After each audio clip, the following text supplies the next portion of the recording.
हरे कृष्ण भक्तों, राधे राधे। पार्ट 1 में मैंने बताया था कि कान्हा जी को मैं कैसे उठाती हूँ और कान्हा जी को मैं कैसे स्नान कराती हूँ। तो ये पार्ट 2 है और पार्ट 2 में मैं बताऊँगी कि कान्हा जी को मैं श्रृंगार कैसे करती हूँ। तो सबसे पहले तो कान्हा जी को टिक्का लगा दिया है मैंने, फिर बाद में हम चंदन का जो तिलक है वो तिलक करेंगे हम।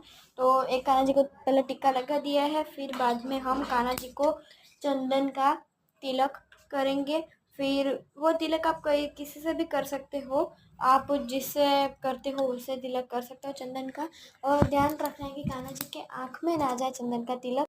कान्हा जी को दूसरी साइड भी चंदन का तिलक लगा देंगे और चंदन का तिलक लगाते समय हम कान्हा जी को आँख में ना लगे उसका ध्यान रखना है और संधि से हमें चंदन का तिलक लगाना है।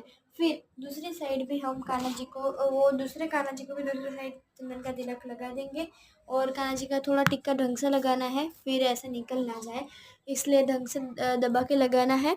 फिर बाद में हम दूसरे साइड भी चंदन का तिलक लगा देंगे।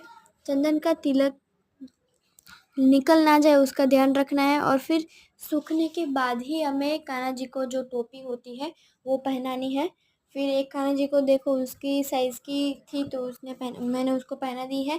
फिर बाद में दूसरे कान्हा जी को भी हम टोपी पहना देंगे। दूसरे कान्हा जी को भी हमने टोपी पहना दी है। अब हम इत्र लगाएंगे, मोगरे का इत्र जो होता है वो लगाएंगे। इत्र हम पहले डायरेक्टली नहीं लगाएंगे, हम इत्र को पहले हाथ में उंगली में लेके फिर वो उंगली से एक ही उंगली लेनी है और एक उंगली से हम कान्हा जी के कपड़े पे लगाएंगे। और हम कान्हा जी के पहले कान्हा जी के कपड़े में लगा देंगे और एक उंगली से करना है। एक कान्हा जी के कपड़े में वो लगा दिया, फिर दूसरे कान्हा जी के कपड़े में लगा दो, हाथ पे लगा दो, टोपी में कहीं पे भी लगा दो।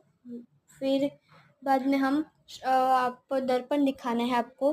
कान्हा जी के श्रृंगार के बाद आप दर्पण दिखाना ना भूले ताकि कान्हा जी को वही पता चले कि मैं कैसा दिख रहा हूँ आज।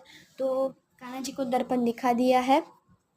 दोनों कान्हा जी को दर्पण दिखाने के बाद देख सकते हो आप कि कान्हा जी का जो श्रृंगार दर्शन है वो कैसे हुआ है। फिर बाद में हम करेंगे श्रृंगार आरती। तो श्रृंगार आरती में हम दिया लेंगे, दिए में एक बाती लेंगे और फिर उसको जला के हम श्रृंगार आरती करेंगे। आप सब दर्शन कर सकते हो श्रृंगार आरती के। श्रृंगार आरती हो जाने के बाद मैं श्रृंगार आरती हो जाने के बाद मैं धूप जो होता है उससे आरती करती हूँ। और आप मन में मंत्र फिर मोबाइल में कोई भी मंत्र रख सकते हो। हरे कृष्ण, राधे राधे।